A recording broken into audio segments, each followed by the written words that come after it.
Hace poco, al terminar una conferencia para padres, una señora se acercó a mí. Me preguntó si me acordaba de ella. Con cierta pena le confesé que no. Soy la mamá de Abril y Omar. Claro, le dije. Por supuesto, fuimos vecinos hace como 14 años. Ella asintió. Le pregunté cómo estaban sus hijos. Mal, me contestó. Abril se embarazó a los 15 años de edad. Dejó la escuela. Tuvo a su bebé, pero se le amargó el carácter, se volvió muy grosera y desordenada. Hace poco se fue a vivir con un muchacho. No me lo ha dicho, pero yo me he enterado de que la maltrata.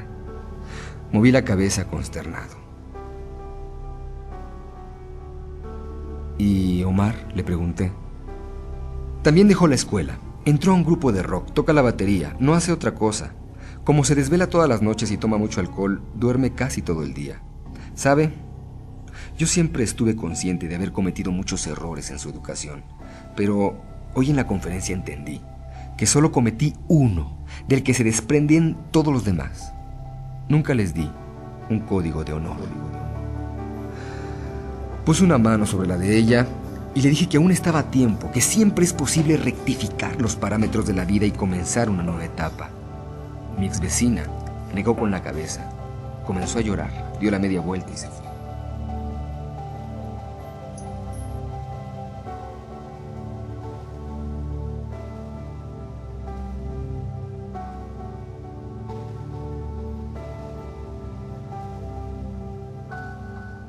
Recibo tantos testimonios de familias deshechas, tantas cartas de padres que sufren por sus hijos, tantas historias de infidelidad, deshonestidad, falta de tenacidad en el trabajo.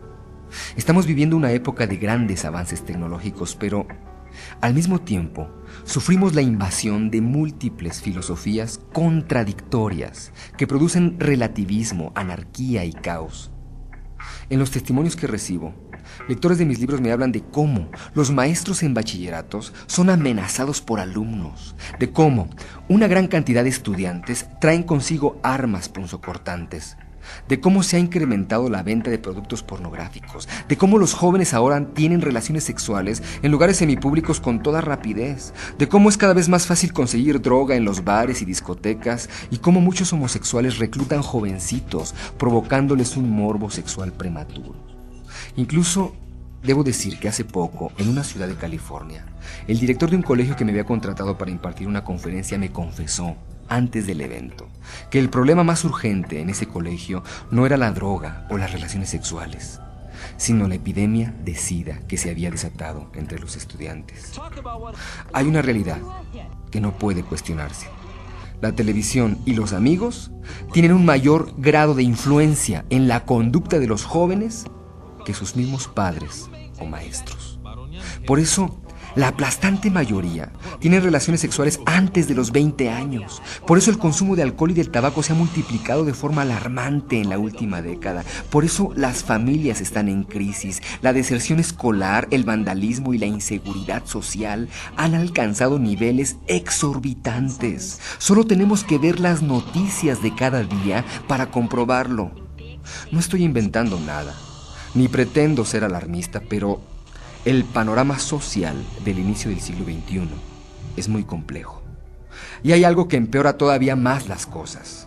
Un fenómeno sociológico llamado degradaciones paulatinas. Las personas nos acostumbramos a todo. ¿Has entrado, por ejemplo, a una casa que huele mal? Quienes se hallan adentro no se dan cuenta que huele mal. Y tú mismo, si permaneces en el interior, en poco tiempo, tampoco percibirás el aroma. Te habrás acostumbrado a él. En cierta ocasión, acudí a un pueblito rural en el que unos amigos me invitaron a quedarme en su casa. La impresión inmediata que recibí fue que había mucha pobreza y suciedad en ese sitio. Me propuse ayudar a mis amigos, pero se me quedó muy grabado. Mira, al día siguiente, después de permanecer varias horas en esas condiciones, ya no me parecía que hubiera tantas carencias, ni que el lugar estuviera tan sucio. Estoy seguro que de haberme quedado más tiempo, me habría acostumbrado tanto al ambiente que lo hubiera visto normal. Nos acostumbramos a lo malo. La primera vez que uno de los cónyuges grita o insulta, el otro no lo puede creer. La segunda vez, el asombro del agredido disminuye y si las ofensas continúan, la víctima se acostumbra, se resigna y aunque le incomoden, asume los hechos como parte de su vida. ¿Te acuerdas de las primeras noticias de la guerrilla en México? Todos los mexicanos estábamos asustados y tristes. Era de lo único que se hablaba en el país. Con el paso de los meses e incluso de los años, ya nos acostumbramos. Nadie habla de ello, aunque el problema pudiera estar más fuerte que antes. Nos pasa lo mismo que a las ranas. ¿Sabes cómo se cocinan las ancas de rana? Las ranas son unos batracios de sangre fría que si se colocan en un recipiente de agua hirviendo, pues saltarían obviamente al sentirse quemadas. Pero si se colocan en una olla de agua fría y ésta se va calentando de forma paulatina, su sangre toma la temperatura del líquido exterior y ellas no se dan cuenta. En el agua tibia nadan plácidamente. Después, el líquido se calienta más y sienten somnolencia. Posteriormente, el agua comienza a hervir y ellas se cuecen, sin hacer el menor intento de huir. Los verdaderos hombres rana no son los buzos, sino quienes se han acostumbrado a lo malo. Si ves un salón de clases desordenado, con estudiantes apáticos y groseros, hay al frente un profesor rana. Si ves una casa desaseada, con hijos rezongones, perezosos o rebeldes, hay al frente unos padres rana. Si ves una oficina en la que la gente no quiere trabajar, conflictiva y poco productiva, hay sin duda encerrado en su privado un jefe rana. Cuando aparece el maltrato en la pareja, los vicios o la infidelidad, es evidente que estamos frente a cónyuges ranas. Le platiqué a mi esposa del encuentro que tuve con nuestra antigua vecina, la madre de Abril y Omar, y ella me recordó cómo, cuando esos niños tenían 9 o 10 años, destruían el vecindario. Solían apedrear las ventanas, abrir las llaves del agua en las casas, tocar los timbres, alzarle el vestido a las señoras y pisotear las flores. Incluso un día mataron varios pájaros con una resortera. Hicieron una fogata frente a nuestra casa con los humos. Se impregnó nuestros muebles por varios días. Mi esposa me recordó cómo la mujer que ahora lloraba tan amargamente la perdición de sus hijos salía de su casa aproximadamente cada hora y gritaba a todo pulmón frases como: «Ya me tienen harta, llegando su padre los voy a acusar, dejen de hacer travesuras». Y se metía de nuevo a la casa. Los vecinos le decían la mamá cucú, porque al igual que el cucú, sacaba la cabeza cada hora para repetir una canción sin sentido y se volvía a encerrar. Me apena mucho decirlo, pero no basta con enfadarse cuando se detectan actitudes incorrectas. Es preciso establecer un código de conducta que funcione como termostato cuando el agua comienza a calentarse. Algo que nos haga parar para enderezar el rumbo.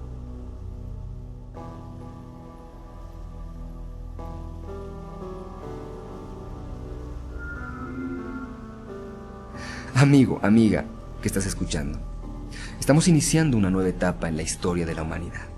Debemos despertar, detectar el mal olor, reparar en la suciedad a la que estamos acostumbrándonos, reparar en el agua que está hirviendo.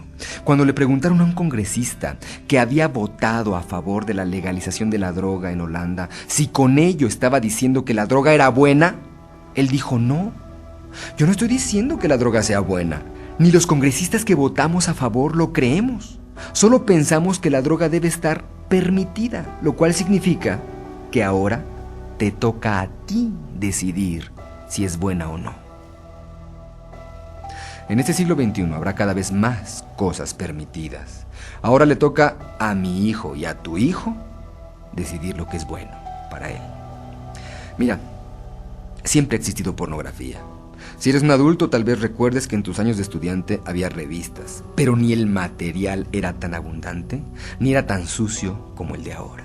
Ahora los jóvenes pueden adquirir las películas más soeces y denigrantes en el puesto de la esquina, con toda facilidad. Sin duda, en tu época juvenil había acceso al alcohol, a la droga o a los cigarros. Pero nunca, nunca como ahora, ¿me entiendes? Esta es otra época. Hay muchos caminos contradictorios. Ahora todo aquel que no quiera perderse necesita un código de honor, una brújula verdadera.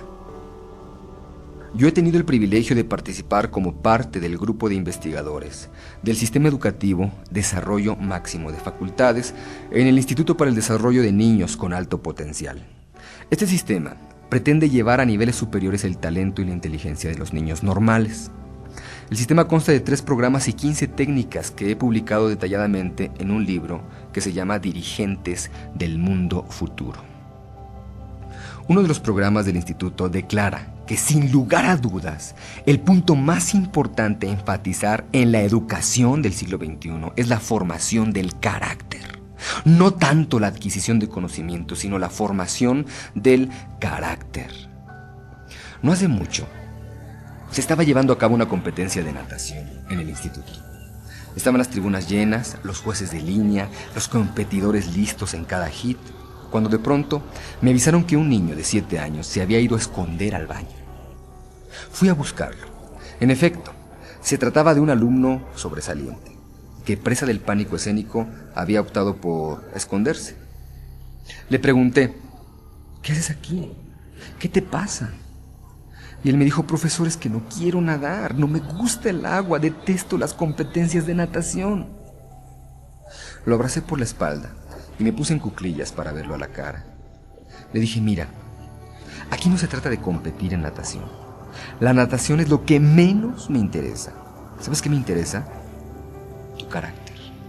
Me interesa que te des cuenta que se trata de un reto formativo.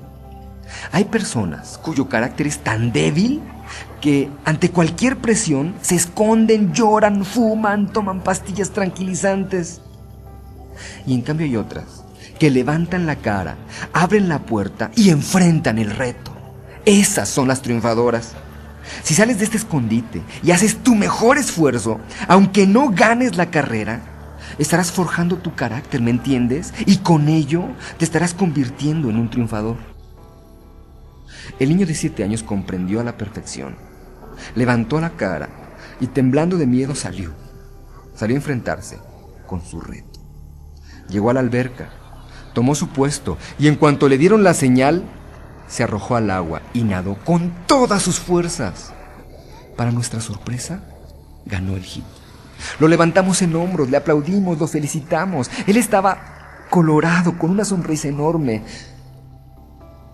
Yo no sé si ese chico será algún día campeón olímpico de natación, pero sí sé que será un gran hombre, porque ha comprendido que lo que importa de un concurso, de un examen, de una tarea, de una presentación pública, no es ganar la medalla o el reconocimiento, sino aprender, madurar, forjar el carácter. En este sentido, lo importante no es tanto saber nadar, sino saber hacerlo bajo presión. Un día yo me estaba ahogando en una playa, en mar abierto. La corriente me llevaba más y más hacia el interior del océano. Era tarde y estaba oscureciendo. Yo tragaba agua, me estaba calambrando, veía la orilla de la playa cada vez más lejos y sentí pánico. De pronto recordé las palabras de mi entrenador de ciclismo en el Comité Olímpico muchos años atrás. Carlos, las competencias las ganan solo los atletas que demuestran lo que saben hacer bajo presión. Y subrayaba las palabras bajo presión.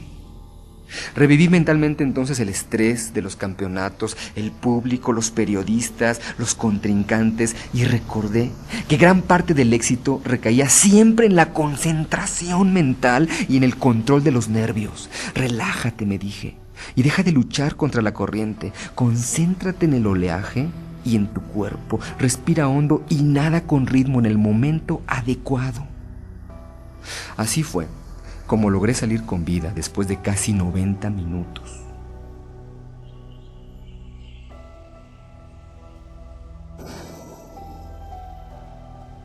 Una madre de familia del IDENAP me preguntaba ¿por qué se hacen tantos concursos en el instituto? Hasta de inglés, ¿qué caso tiene concursar en inglés? ¿Por qué estresan a los niños?, me decía. Y yo le contesté con otra anécdota personal. En cierta ocasión, iba con mi esposa de vacaciones a Estados Unidos. Decidimos charlar en inglés durante todo el camino. Tuvimos una larga y bella conversación. Al bajar del avión, pasamos por migración y aduana. Hasta la fecha ignoro por qué. Un oficial como de 2 metros de altura y unos 120 kilos me apartó para interrogarme. Y en ese momento, ¿sabes qué? Olvidé todo mi inglés. No le entendía absolutamente nada que quería decirme y yo no podía darme a entender. Ahí comprendí que no basta con saber hablar inglés, hay que saber hablarlo bajo presión. Y volvemos al concepto central. No es el inglés, las matemáticas ni la ciencia lo que más importa en la vida, sino la fortaleza de carácter. Hoy en día hay muchos jóvenes débiles en ese aspecto. Observa, por ejemplo, cómo en las aulas no se atreven a levantar la mano porque le tienen miedo, no al maestro, sino a la burla de sus compañeros. Si se equivocan, todos le harán a coro y eso los paraliza. A los jóvenes, sus amigos los presionan preguntándoles: ¿a poco no fumas? ¿Y no tomas? Te pega tu mamá, de seguro. No lo puedo creer. ¿Cómo que no tomas? Ay, no seas mariquita, éntrale. No me digas que no has tenido relaciones sexuales todavía. Es increíble, virgencito, a tu edad y en esta época. ¿Estás enfermo acaso? Así es como los muchachos acceden a hacer cosas que no estaban dentro de sus planes. Les falta carácter para defender su código de honor. Y lo que es peor, a veces ni siquiera tienen un código de honor que defender. Es absurdo, impensable, imposible pretender abordar el siglo XXI con éxito sin estos dos elementos: un código de honor y un carácter fuerte para defenderlo. ¿Qué es un código de honor? Son las frases e ideas concretas que te definen como persona. No es lo que haces, no es la lista de tus triunfos, es lo que eres. A ver si me explico. Un triunfador no gana siempre, pero siempre es un luchador asiduo. No conoce todas las respuestas, pero es un investigador incansable. No le da gusto a cada persona, pero es un individuo excepcional. Para triunfar, importa más la inteligencia emocional que la racional, el carácter que la sabiduría. Así, debemos hacer un estudio de las principales virtudes que nos definen o que queremos que nos definan, enlistarlas y formar nuestro código de honor, nuestra meta existencial, nuestros parámetros rectores. Por ejemplo, en el instituto hay un ideario inflexible que representa el código de honor de los niños. Se dan cursos y conferencias continuas a ese respecto todo el tiempo. Los niños lo aplican en dinámicas, trabajos, discursos y crecen con un código claro y estricto. A continuación, voy a compartirte el código de los estudiantes del Sistema de Desarrollo Máximo de Facultades. Pero es importante aclarar que cada persona debe tener el suyo propio con base a valores gobernantes de su vida. Piensa en esta declaración de metas existenciales y valora si puedes aplicarla en tu propia vida o puedes hacer una similar. Primero, soy una persona de acciones rápidas. Practico mucho para ser mejor. Entro a todos los concursos. No soy miedoso ni me intimidan los retos. Segundo, soy fuerte. Las caídas no me abaten. Prefiero hacer las cosas sin mucha ayuda. No soy caprichoso, ni me gusta que me consientan. Tercero, soy ordenado y ahorrativo. Pongo las cosas en su lugar. Cuido mis pertenencias y las de otros. Cuarto, soy reflexivo. Analizo todo, investigo mucho, sueño grandes cosas y me imagino cómo realizarlas. Quinto, soy sociable. Me gusta ayudar a la gente, comprenderla y tratarla con paciencia. Mi misión es servir y dar amor. Sexto, Soy digno, me quiero tal como soy, acepto mi persona y mi pasado. No hago caso de las burlas y bajezas de otros. Vivo con la cara en alto. Séptimo, soy sano. Amo el deporte, detesto el alcohol y el tabaco, rechazo los temas sucios que denigran la sexualidad y el amor de pareja. Octavo, soy asertivo. Tengo derecho a cambiar de opinión y a decir lo que quiero. No permito que nadie me manipule o me haga sentir culpable, tonto o con miedo. Noveno, soy leal, honrado y ético. Detesto las mentiras y las trampas. Solo acepto los actos basados en bondad y rectitud. Décimo, soy de corazón humilde. Amo a Dios y aprendo todos los días algo nuevo.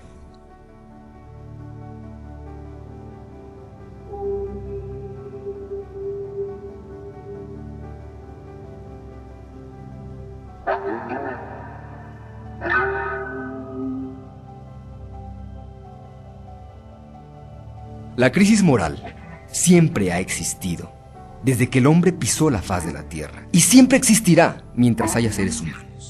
Crisis moral es saber lo que está bien y lo que está mal, y aún así hacer el mal. Caín sabía que era malo matar a su hermano Abel, y aún así lo mató. Tuvo una crisis moral. Pero entendámonos, en el siglo XXI, la crisis moral es algo pasado de moda. El problema actual es la crisis de valores. Tener una crisis de valores es completamente distinto porque con ella la persona no sabe lo que está bien o lo que está mal. Todo le parece admisible, todo le parece relativo. Se encoge de hombros con un vive y deja vivir. Para ella todo lo bueno es un poco malo y todo lo malo es un poco bueno. Ha perdido la brújula, carece de un código gobernante. Hay muchos estudiantes que tienen una idea equivocada de lo que es crecer. Piensan que para ser mayores deben saber de sexo y practicarlo, tomar alcohol, parrandear y fumar. Hay chicas de 15 años que hacen esfuerzos sobrehumanos para meterse al pulmón sus primeras fumaradas. Las tontas cruzan la pierna y levantan el cigarrillo entre dos dedos, exhibiendo una falsa sensualidad. Creen que escupiendo humo y oliendo a cenicero lucen más provocativas o maduras. Es basura. Todos quieren ser lo que no son, y miles de muchachos de carácter débil y precarios principios se dejan manejar por la publicidad y por los mayores viciosos. Es fácil caer en una crisis de valores, perder el rumbo, si no se cuenta con un código de honor y un carácter fuerte para defenderlo. Yo te reto a que no solo escuches esta grabación para pasar el rato, sino que lo hagas para tomar decisiones de cambio positivo. En realidad, resulta ridículo escuchar temas de superación y no ser capaz de aplicar los conceptos en la mejora de nuestra vida. Existen muchas personas así, superficiales, que buscan diplomas o reconocimientos, pero que no son capaces de respaldar esos papeles. Hay quienes escogen una carrera fácil para no sufrir ejerciéndola, y hay otros que toman la carrera que creen más lucrativa para tener mucho dinero sin trabajar. Ni unos ni otros entienden que los diplomas no dan dinero ni felicidad. Lo valioso de una profesión no es el título, sino la madurez, la velocidad de pensamiento, la capacidad de análisis, la agudeza mental, los hábitos de lectura, la disciplina de trabajo, la amplitud de ideas y el buen juicio que se logra con ella. Si de verdad deseas una superación integral, atrévete a hacer ahora lo que no te habías atrevido a hacer antes. Engrandece tu carácter, fortalece lo que eres de una vez. En otras palabras, fájate los pantalones y vive, no como el ser humano que has sido, sino como el que puedes llegar a ser. Analiza cada rol de tu vida y plantéate metas claras, gobernadas por un código de honor. Si por ejemplo fumas, a la luz del postulado 7, que dice: soy sano, amo el deporte, detesto el alcohol y el tabaco, rechazo los temas sucios que denigran la sexualidad y el amor de pareja, deja de fumar. Acércate a conceptos y amistades que te ayuden a lograr esa nueva meta. El siguiente, por ejemplo, es un trabajo de investigación publicado en el libro La Fuerza de Shezid. Este trabajo lo hizo una persona después de comprometerse con su nuevo código de honor. Y en el contexto de este ejemplo, se propuso dejar de fumar.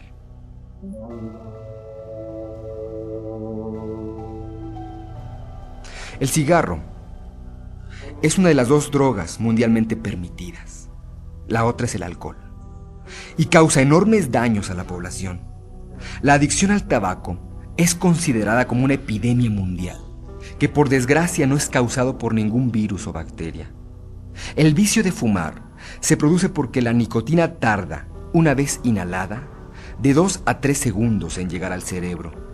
Por el efecto de la droga, el cerebro libera acetilcolina, que son neurotransmisores que estimulan la agudeza mental y física. Si se continúa fumando, en unos minutos se producen endorfinas beta, que inhiben el sistema nervioso. Por eso el cigarro ocasiona ese extraño doble efecto estimulante y relajante. Hoy se sabe que 2/3 de los adolescentes que prueban el cigarro se vuelven adictos a la nicotina. El director del Instituto Nacional de Enfermedades Respiratorias indicó que el tabaco ocasiona que los dientes se vuelvan amarillos, lo mismo que los dedos y fosas nasales. Se adquiere un olor y aliento desagradable, la piel pierde su frescura, aparecen arrugas prematuras y se afecta el rendimiento físico. Después de algunos años, aumenta la presión sanguínea y el ritmo cardíaco.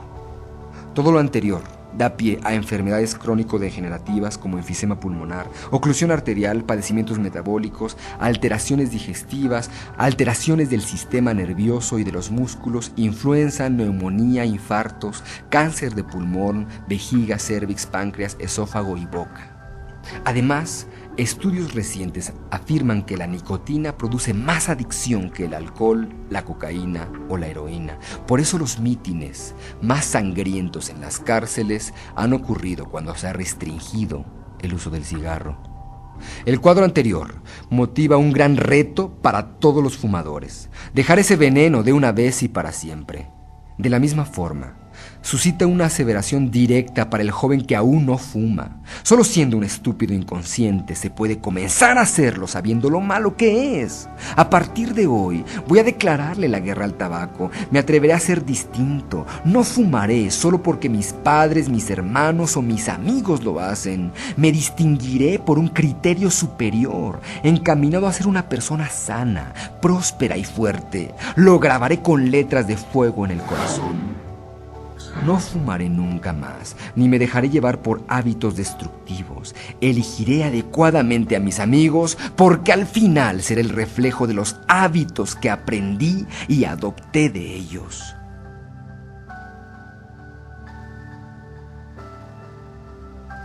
Esto es solo un ejemplo del tipo de material que puede ayudarnos a enfrentar nuevos retos. Hoy debemos definir metas claras y llenar nuestra mente de ideas que nos motiven a lograrlas. Ahora voy a ser muy claro a este respecto.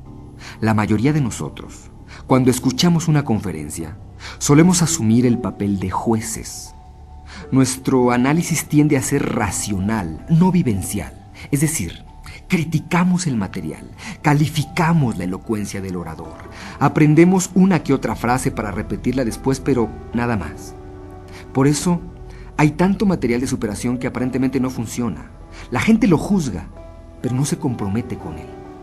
Además, tenemos una enorme capacidad para oír solo lo que nos conviene, solo lo que podemos usar para sermonear a otros y decirles: oye lo que dice esa conferencia, ojalá que entiendas el mensaje, escúchalo bien, Pero por otro lado, no queremos admitir que a nosotros también nos concierne algo de ella. Un dirigente religioso decía que la diferencia entre nosotros y una persona que ha tropezado miserablemente en conducta inmoral es que a nosotros no nos han descubierto. Es una broma muy de pensarse, porque tal vez todos tenemos cola que nos pisen. Debemos ser humildes, aceptar que hay mucho camino por recorrer, mucho que aprender, muchas cimas de superación que escalar. No porque hayas alcanzado un buen nivel en determinadas áreas, significa que no necesitas trabajar en otras. Alguien me comentó que cierta joven encargada de la caja de una enorme tienda departamental hizo un recuento del dinero de las ventas del día. Pero como su supervisora se tardaba en recoger el dinero, hizo un paquete y lo guardó debajo del escritorio. A los pocos minutos, llegó un hombre elegante acompañado de una hermosa mujer. Compraron varios dulces finos. Por desgracia, la señorita dependiente de la tienda se descuidó y cometió el error de darles dentro de la bolsa de dulces el dinero del paquete que había separado. Cuando se dio cuenta del error, salió desesperada a buscar a los clientes, pero ya se habían ido. Sintió que el mundo se le venía abajo. Comenzó a llorar. ¿Cómo pudo ser tan torpe? Estaba completamente abatida. Cuando de pronto vio entrar a la pareja por la puerta de la tienda. Se limpió las lágrimas, abrió mucho los ojos, tragó saliva al verlos acercarse. Casi no podía creerlo. El hombre puso sobre la mesa la bolsa con dulces y le dijo a la señorita: aquí dentro hay un paquete que no me pertenece. Es mucho dinero. Usted me lo dio por error. La dependiente lo tomó con profunda gratitud. Es increíble, dijo. Muchísimas gracias. Esto me hubiera costado el trabajo y quizá hasta hubiera ido a la cárcel. Gracias, muchas gracias. Miren, yo soy periodista también y en mis tiempos libres escribo reportajes para el periódico de más circulación. Permítanme tomarles unas fotografías. Voy a redactar un artículo sobre ustedes. Déjenme pagarles de alguna forma su generosidad porque ya no existe gente tan honesta. El hombre palideció, miró hacia todos lados y dijo: no, señorita, no se le vaya a ocurrir tomarnos una fotografía ahora. ¿Por qué? Es que la dama que me acompaña no es mi esposa. La joven se quedó aún más atónita. Eso significaba que aquel caballero era lo suficientemente honrado como para devolver un dinero en efectivo que no le pertenecía, pero por otro lado, le resultaba imposible serle fiel a su cónyuge.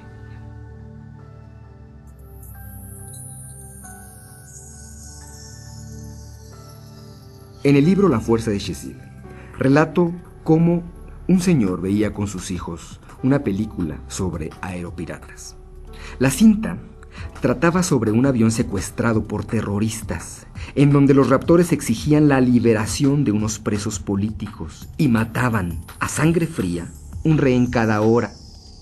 El hombre que veía la película, indignado, se puso de pie y dijo a grandes voces: si esto ocurrió en la realidad, como decía al principio, esos tipos son unos viles malvados. Lo que hicieron es brutal, no tiene perdón de Dios.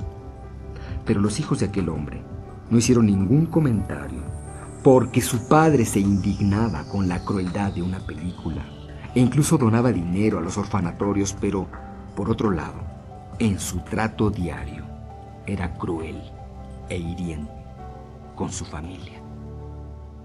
A esto se le llama doble moral. Ser, por ejemplo, misericordioso con la gente de la calle, pero impaciente y explosivo en la casa. Podríamos enumerar las faltas en las que puede incurrir un ser humano. Y al final, seguramente, nos daremos cuenta de que no somos proclives a caer casi en ninguna de ellas. Solo tal vez en 2 o 3. Entonces, alardearemos sobre lo que hacemos bien y callaremos lo que hacemos mal. ¿No lo crees? Analízalo. ¿Cuál es tu debilidad? ¿El alcohol? ¿El juego? ¿La pornografía? ¿El sexo ilícito? ¿El cigarro? ¿La gula? ¿La pereza? ¿La falta de ejercicio? ¿La soberbia? ¿La agresión familiar? ¿La avaricia? Seguramente, como hacemos todos, has aprendido a presumir los dones que tienes, pero a esconder las indecencias. Quien es un excelente empresario seguramente sermoneará sobre el trabajo, pero tal vez tendrá descuidados a sus hijos. Quien siente rechazo por el licor hablará sobre las ventajas de ser sobrio, pero quizás sea adúltero en secreto. La modelo sexualmente ligera presumirá sobre dietética. Un ladrón nunca confesará sus robos, pero quizá dé conferencias sobre primeros auxilios. ¿Me explico? Todos hablarán de lo que se les facilita y callarán lo que se les dificulta. Tal vez, sin darte cuenta, también participes en esa doble moral. Quizá presumas aquello que no te cuesta ningún trabajo hacer bien, mientras calles y hasta justifiques los tropiezos en los que incurres. Pero ya basta. No pierdas más el tiempo analizando la filosofía de superación como si estuvieras estudiando historia precolombina. Estos conceptos no son para aprenderse, son para vivirse. Analiza cada uno de tus roles y enfrenta la conducta específica que debes cambiar a partir de hoy. Sí, con todo respeto, te hablo a ti que estás escuchando estas palabras. Escribe tu propio código de honor, comprométete con él y habrás hecho la mejor inversión de tu vida. Ahora, sé valiente, porque al redactar tu nuevo código, te verás obligado a enfrentar dos situaciones. La primera es que los amigos de vicios anteriores se burlarán de ti y no aceptarán tu cambio. Tal vez pierdas algunos amigos. La segunda es que requerirás mucha disciplina para enfrentar el apetito que aún tienes por tus hábitos pasados. Perdona que lo diga así, pero son dos retos no aptos para cobardes. Conocí a un orador que públicamente comentó cómo empezó a hacer su código de honor. Yo estaba en la primera fila, escuchándolo, pero pude percibir cómo todo el público detrás de mí se quedaba petrificado cuando el hombre dijo: en mi soltería tenía un grupo de amigos con quienes iba a cabarets y prostíbulos. Antes de casarme me hicieron una despedida de soltero contratando mujeres de servicio sexual. La fiesta terminó en una orgía. Algunos de mis amigos también se casaron, sus despedidas de solteros fueron similares. Pero lo peor de todo es que ya casados nos reuníamos nuevamente, de vez en cuando, y acudíamos a los mismos sitios.